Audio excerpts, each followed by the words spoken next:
हैं ये पता हम लगा लेंगे, तुम हम पर छोड़ दो। तुम ये बताओ कि वरुण कहाँ है? धर्म और अमर ने उसे कहाँ छुपा रखा है? साहब पिछले 6 महीने से धर्म और अमर को नहीं देखा साहब। जब से वो गाँव आके मेरी पत्नी रेखा और वरुण को मुझसे छीन के ले गए थे उस कमीने सुरेश के पास। वरुण किसका बेटा है? याद रखो राजन, इतना टाइम चुप रहोगे उससे दुगना टाइम चीख चीख कर रोगे, क्योंकि वरुण को तो हम ढूंढ ही लेंगे लेकिन एक एक की कमर तोड़ देंगे।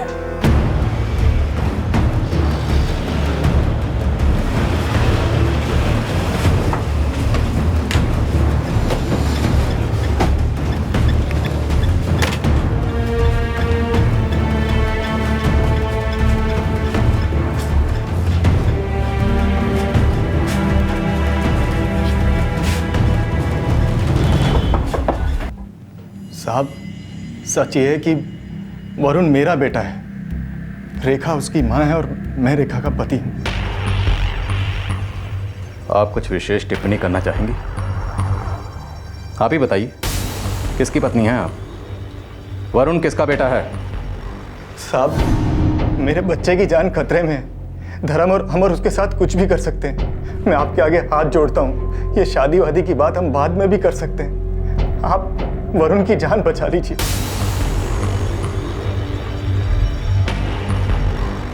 सर, इस धर्म और अमर का हर एक चिट्ठा खोल करके देखा, कोई क्रिमिनल रिकॉर्ड नहीं है सर। यूपी के दूर दराज गांव के थानों से भी पूछताछ की, पूरी दिल्ली छान मारी, पर इन लोगों का नाम कहीं भी नहीं आया। ये राजन और सुरेश, इन दोनों की क्या रिपोर्ट है? सेम टू सेम सर, कोई रिकॉर्ड नहीं है।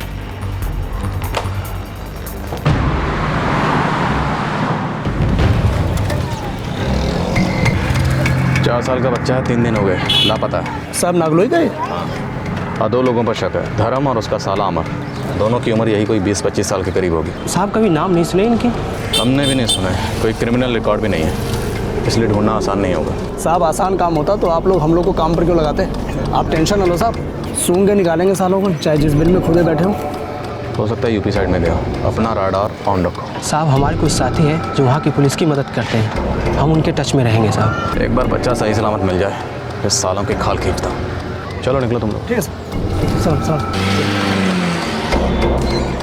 सर, ये राजन भी तोते की तरह एक ही बात की रट लगा रहा है। रेखा उसकी बीवी है और सुरेश ने उसे छीन लिया है, और वो ये भी कह रहा है कि वरुण की किडनैपिंग में उसका कोई हाथ नहीं है। मुझे तो ये राजन और सुरेश दोनों की कहानी एकदम झूठी और बेबुनियाद लगती है। सर, मैंने रेखा के माँ बाप को ट्रेस कर लिया है, वो भी यूपी के गांव सौरी के ही हैं। एक बार उनसे बात कर लेते हैं, देखते हैं अब वो क्या नई कहानी बुनेंगे।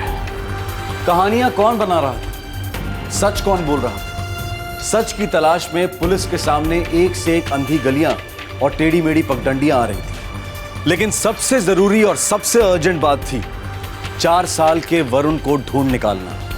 इस मासूम बच्चे का इस पूरे ड्रामे से कोई लेना देना नहीं था। धर्म और अमर अभी तक पुलिस के हाथ नहीं लगे थे, लेकिन उतने में पुलिस के हाथ लगी एक और कहानी, इस बार राजन और रेखा के घर से।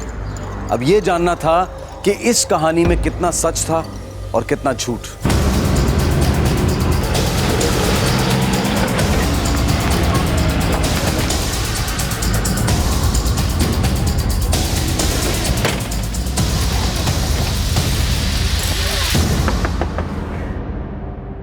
सच और झूठ का फैसला हम गरीब लोग क्या कर सकेंगे साहब? अच्छी खासी जिंदगी चल रही थी गांव में, राजन क्या शहर में, और सब कुछ बर्बाद हो गया साहब। कौशल जी, इस वक्त हमें सिर्फ सच्चाई से मतलब है, बाकी किसी बात से कोई लेना देना नहीं है। एक 4 साल के बच्चे की जान खतरे में है, किसी को पड़ी नहीं है। सब साले अपने झूठ को सच साबित करने में लगे हुए हैं। आप बताइए, क्या रेखा वाकई आपकी बेटी है? हाँ साहब, रेखा को हम ही जने हैं और वरुण को रेखा ने। ये सच है, ये पूरा सच है साहब। लेकिन क्या? बेशर्मी की हदें पार कर गई साहब। मतलब? उस शहर ने तो हमारी लड़की का दिमाग खराब कर दिया साहब। हमारी रेखा राजन की पत्नी है। वरुण किसका बेटा है? बाप कौन है उसका?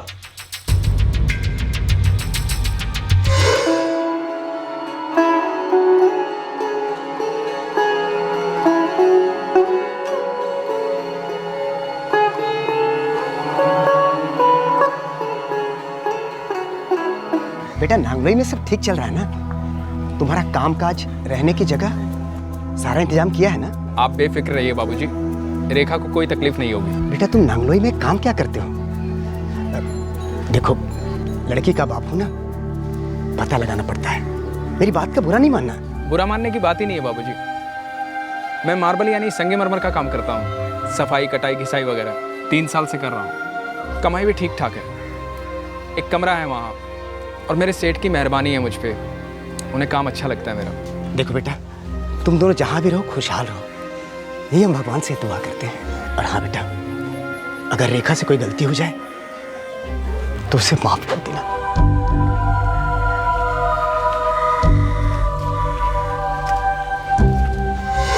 6 साल पहले गौना हुआ था हमारी रेखा का। इसी घर से विदा किया था हमने उसे, और उसके बाद वो राजन के साथ दिल्ली गई।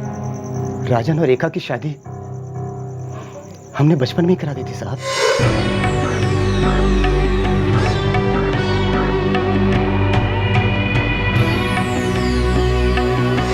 विदा होकर जो गई दिल्ली, 5 साल तक हमने उसका मुंह तक नहीं देखा साहब। राजन फिर वापस गांव नहीं आया साहब। वो दोनों नांगलोई में ही थे। फिर पिछले साल अचानक राजन गांव आ गया, वो भी अकेला।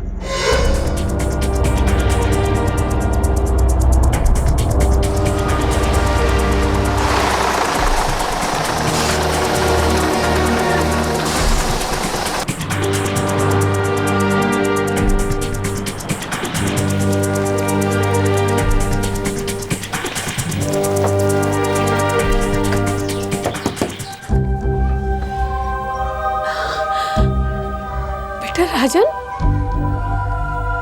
इतने सालों के बाद, और हमारी बहू रेखा किधर है? तुमको छोड़ गई? ये क्या मतलब हुआ? अरे भाई तुम जाने कैसे दिए? कुछ नहीं कर सकता था बाबूजी मैं। देख बेटा, हमारा दर्द हम देख लेंगे, तुम अपनी सोचो। सारा गांव नामर्द कहेगा तुमको, थूकेगा हम पर। क्या करता बाबूजी मैं? दिन रात मेहनत मजदूरी कर रहा था, 4 पैसे जमा कर रहा था, रेखा की हर जरूरत पूरी कर रहा था। न जाने उसे ये तलब कहां से लगी कि मेरे पीछे मुंह काला करने लगी।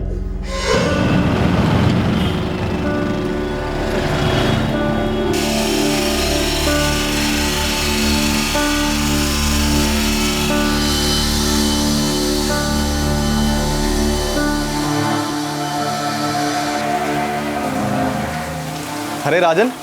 हाँ सेठ। कब लौटा? मैं कल रात को ही लौटा सेठ। बीवी को साथ लाया है? आप? हाँ सेठ। कमाल है भाई, तो मजे हो गए तेरे। रोज रोज ताज़ा ताज़ा घर का खाना खाने को मिलेगा है भैया। कभी एक आधा दिन हमें भी अपने घर बुला लेना, हमें भी घर का ताज़ा खाना खाए हुए अरसा ही हो गया है। जरूर सेठ, जरूर। भाई वाह, जादू है हाथों में।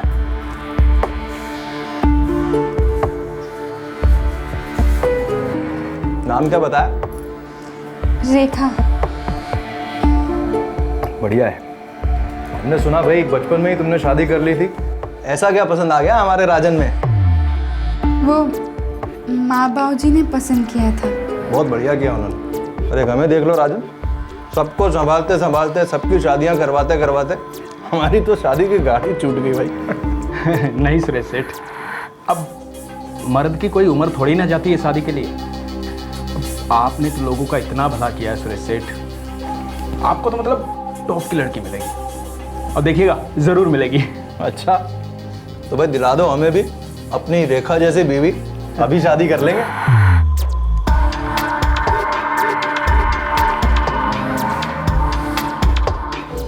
मैं खूब मेहनत करता था, मैं रेखा के लिए काफ़ी कुछ बचाना चाहता था, लेकिन मेरी पीठ पीछे मेरा सेठ सुरेश, जिसे मैं भला आदमी मानता था, वो तो मेरी ज़िंदगी ख़त्म करने पर तुला हुआ था। मुझे भनक तक ना थी कि मेरी अपनी पत्नी रेखा भी उसे घास डाल रही थी, उसके इशारों को कबूल कर रही थी। मेरी पीठ पीछे हर दिन खंजर घोंपा जा रहा था, हर दिन, दिन ब दिन।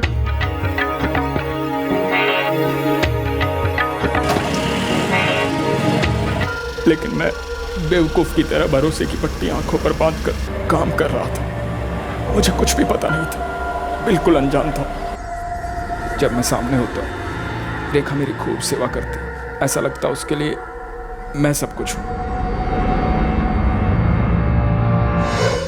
लेकिन एक दिन सब कुछ चूर चूर हो गया बाबूजी, सब कुछ खत्म हो गया था।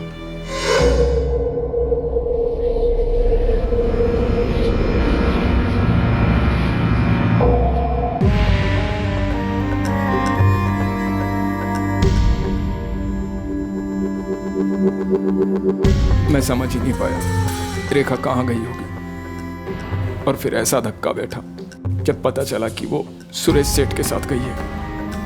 मेरी समझ ही नहीं आ रहा था कि इतनी रात गई मेरी पत्नी रेखा सुरेश सेठ के घर में क्या कर रही है।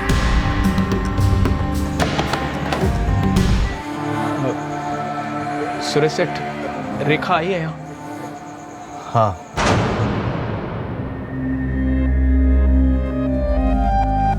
रेखा ये क्या बकवास कर रही हो तुम? राजन, शांति रखो।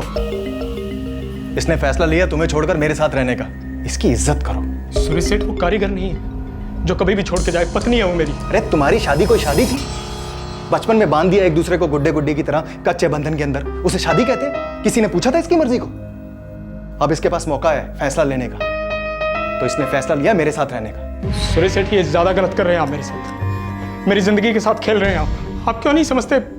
औरत है वो मेरी। औरत तुम्हारे साथ कभी ये थी नहीं, इसे औरत मैंने बनाया है, मेरे बच्चे की मां बनने वाली, समझे?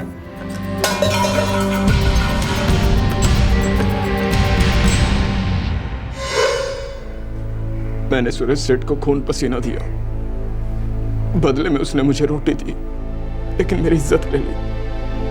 मैंने सुना रेखा को लड़का हुआ है, वो सुरेश सेठ का बच्चा था।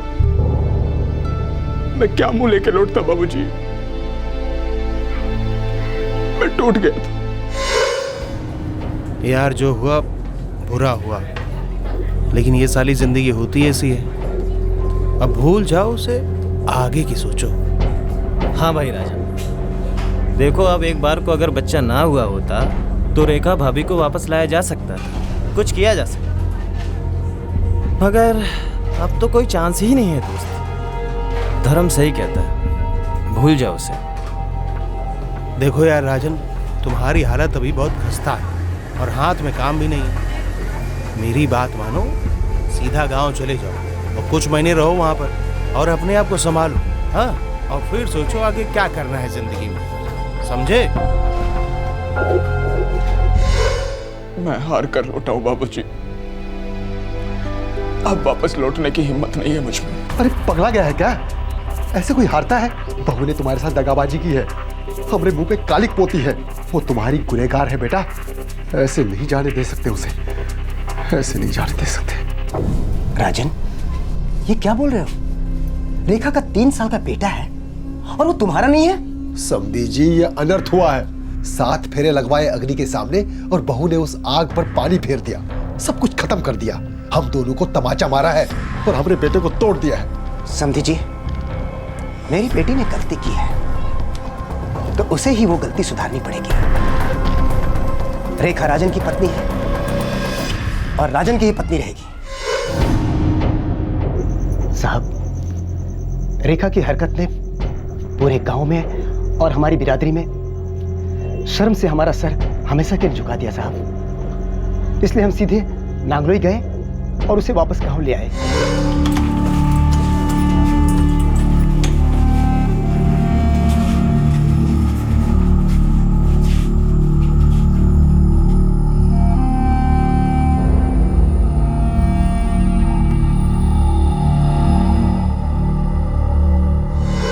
राजन रेखा को भगा कर नहीं लाया, वो तो अपनी पत्नी को वापस घर लेकर आया।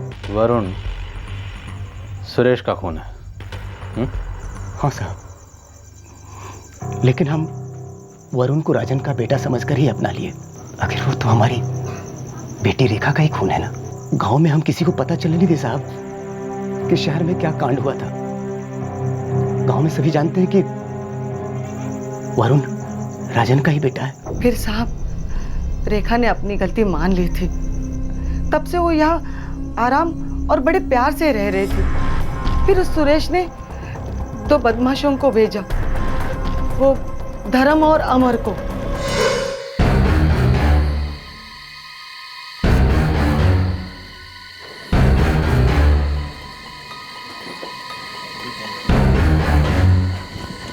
लाओ चलो जल्दी।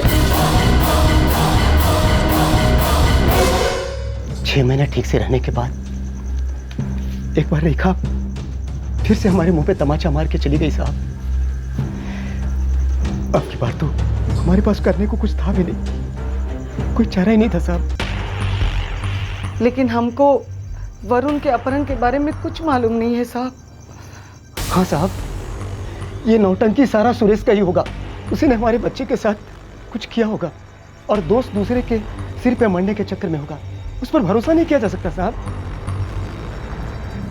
रेखा और राजन का बाल विवाह हुआ था, लेकिन जब रेखा बालिग हुई तो उसने अपनी मर्जी से सुरेश को चुना, जिसके लिए राजन काम करता था। सुरेश और रेखा का बच्चा हुआ। यह बच्चा था वरुण, जो कि इस वक्त मिसिंग था। सुरेश ने पुलिस को बताया कि राजन ने उसकी पीठ पीछे उसकी बीवी के साथ अफेयर किया, जबकि हकीकत बिल्कुल उल्टी थी। पुलिस को अब कई सवालों के जवाब ढूंढने थे, लेकिन इन सवालों से बड़ा था वरुण को बचाना। कहां था यह 4 साल का बच्चा? कहां थे धर्म और अमर? क्या इसमें भी कोई स्टोरी थी? झूठ बोलने का सवाल ही पैदा नहीं होता साहब। मेरा बच्चा वरुण सच में गुमशुदा है और इस कांड के पीछे धर्म अमर का हाथ है। एक नंबर का झूठा है तू। तेरी बातों पर यकीन करने के लिए हमारे पास एक कारण नहीं है। तुमने धर्म और अमर का इस्तेमाल किया है रेखा और अपने बेटे को राजन के यहाँ से वापस बुलाने के लिए, जबकि ये राजन की पत्नी है। राजन की बीवी कैसे हो गई साहब? बाल विवाह कोई विवाह थोड़ी होता, कानून भी इसकी इजाजत नहीं देता।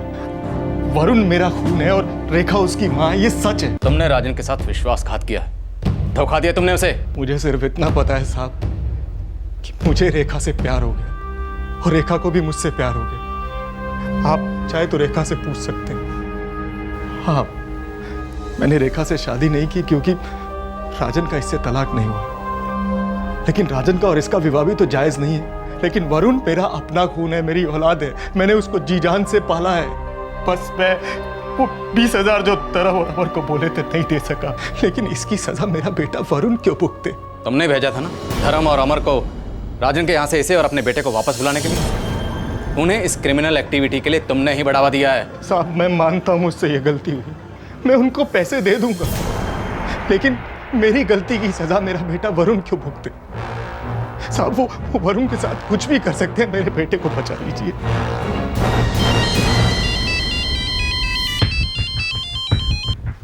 हाँ मुकेश बोल। साहब पूरे 2 दिन जमीन आसमान एक किया, तब जाके एक खबर हाथ लगी है। जल्दी बता क्या है। साहब यहाँ गाजियाबाद में गेस्ट हाउस है, वहाँ पर 2 आदमी ठहरे हुए, उनके साथ एक छोटा बच्चा भी है। पता करो वो बच्चा वरुण है या कोई और। नहीं साहब, उतना रिस्क तो नहीं ले सका कि फोटो बाहर निकाल कर फेस कट मैच करो। कोई बात नहीं। गेस्ट हाउस कौन सा है? ये नूरानी गेस्ट हाउस है। हाँ ठीक है सर, गाजियाबाद में नूरानी गेस्ट हाउस। पक्का नहीं कह सकती वही लोग हैं, पर हो सकते हैं। नूरानी गेस्ट हाउस।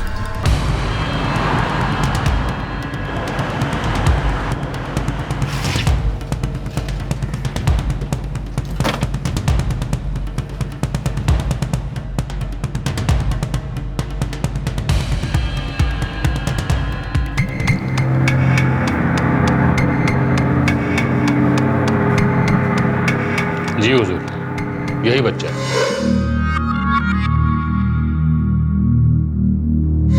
पर ऐसे तो नहीं लग रहा कि कोई उसे जबरदस्ती उठा कर लाया हो। रोल नंबर क्या है?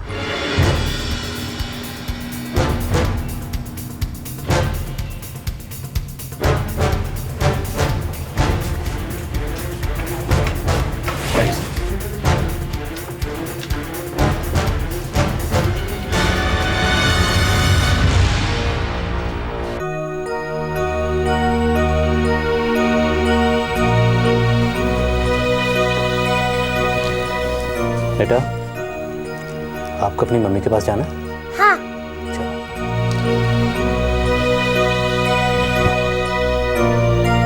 खाना वाना खाया दोपहर में?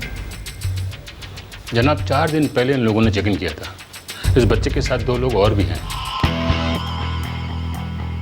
जी हाँ जनाब, यही है। सुबह बच्चे को नाश्ता वास्ता खिलाकर ये लोग कहीं चले जाते, शाम को लौटते बच्चा पूरा दिन कमरे में रहता, हमारे साथ इस तरह खेलता कूदता मस्ती करता, हमारे साथ तो बिल्कुल घुल मिल गया था। वरुण नाम है इस बच्चे का। आपको कभी इस बात का शक नहीं हुआ कि हो सकता है इन दोनों ने इस बच्चे का अपहरण किया हो? सच कहूँ तो नहीं हुआ साहब।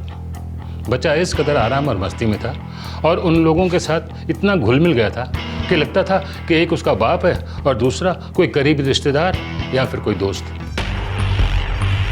सर, ये वरुण तो कह रहा है कि धर्म और अमर ने इसके साथ बहुत अच्छा बर्ताव किया है। आखिर ये माजरा है क्या? कुछ समझ में नहीं आ रहा। एक काम करो, तुम दोनों कांस्टेबल के साथ यहीं डटे रहो। जैसे ही दोनों आए धर लेना और उठा के लाओ इन्हें मेरे पास। जी सर।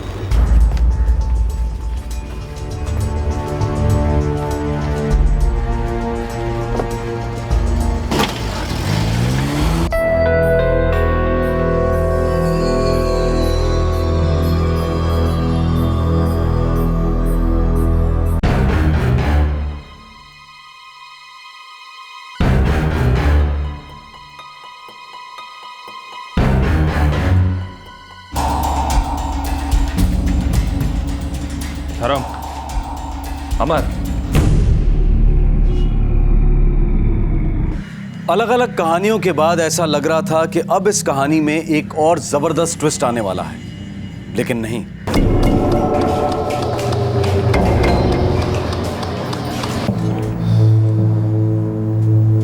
ये सच है साहब कि वरुण को हम अपने साथ लिए। साहब यकीन मानिए, हमने इस बच्चे को जरा सी तकलीफ नहीं दी, बिल्कुल अपने बच्चे जैसा प्यार किया। साहब, हमारा बच्चे से कोई बैर नहीं, हमने तो हमेशा उसे प्यार ही किया है। हमारा पंगा तो इस सुरेश के साथ में साहब, हमारे पैसे देने का वादा करके मुकर गया साला। हम राजन के दोस्त थे और हमें पता था कि राजन की पत्नी रेखा उसे छोड़कर चली गई और सुरेश की औरत बन गई है। लेकिन जब राजन रेखा को लेकर वापस गांव चला गया, तब हमने सोचा कि सुरेश की मदद करते, दोस्त समझकर। और साहब हमें वाकई में लग रहा था कि राजन, उसके माँ बाप और रेखा के माँ बाप ये सब गलत कर रहे थे। रेखा अब सुरेश के बच्चे की माँ थी। ये लोग कई सालों से एक परिवार की तरह रह रहे थे और ऐसे में इन्हें अलग करना ठीक नहीं लग रहा था साहब। आप ही बताइए साहब कि एक बच्चे को उसके असली बाप से कैसे अलग किया जा सकता है? हमने गांव में काफी वक्त बिताया रेखा और वरुण को वहां से वापस निकालने के लिए, और इस दरमियान हमारी जेब से बहुत कुछ खर्च हो गया था साहब। हमने इस आदमी के लिए इतना सब कुछ किया, पर ये साला इतना खुदगर्ज निकला कि जबान से पलट गया। साहब हमारे पास हमारा पैसा निकलवाने के लिए कोई दूसरा चारा नहीं था। हम मानते साहब कि हमने गलती की है, लेकिन इसने जो इतनी बड़ी गलती की है उसे कैसे सुधारा जाए ये हमारी समझ में नहीं आ रहा था। तुम लोगों के इरादे क्या थे इससे मेरा कोई लेना देना नहीं। बच्चा तुम लोगों के पास मिला है, तुम लोगों ने कानून तोड़ा है, कानून तुम लोगों को इसकी सजा देगा। चलो। सुरेश, मैं कोई जज नहीं हूं यह तय करने वाला कि रेखा दरअसल किसकी पत्नी है, या इनफैक्ट ये तुम्हारे और राजन में से किसी की पत्नी है भी या नहीं। लेकिन रेखा को हासिल करने के लिए तुमने जो तरीके अपनाए, जो हमसे झूठ बोला और हमें गुमराह किया, इसमें कोई दो राय नहीं कि तुमने गलत किया। तुम्हें कानून इसकी सजा देगा। मैं मानता हूं साहब, मुझसे गलती हुई। मैं एक झूठ को छुपाने के लिए दूसरा, तीसरा और फिर तो गिनती करना ही छोड़ दिया। मैंने जो कुछ भी किया अपनी पत्नी रेखा और अपने बेटे वरुण के प्यार के लिए किया। मैं इन्हें बहुत प्यार करता हूं।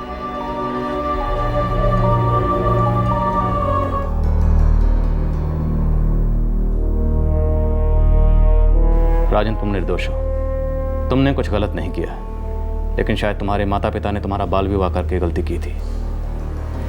लेकिन अब हकीकत यह है कि आज रेखा सुरेश के बच्चे की माँ है। वो उसी के साथ रहना चाहती है, वो उससे प्यार करती है। ये बात उसने खुद हमारे सामने स्वीकार की है। मेरा मशवरा ये है कि तुम इसे भाग्य का खेल समझकर इस सच्चाई को स्वीकार कर लो और अपने जीवन में आगे बढ़ो। इसे अपनी मर्दानगी पर आंच मत समझो, अपने मुंह पर तमाचा मत समझो इसे। सच ये है राजन, प्यार पर कोई जोर नहीं।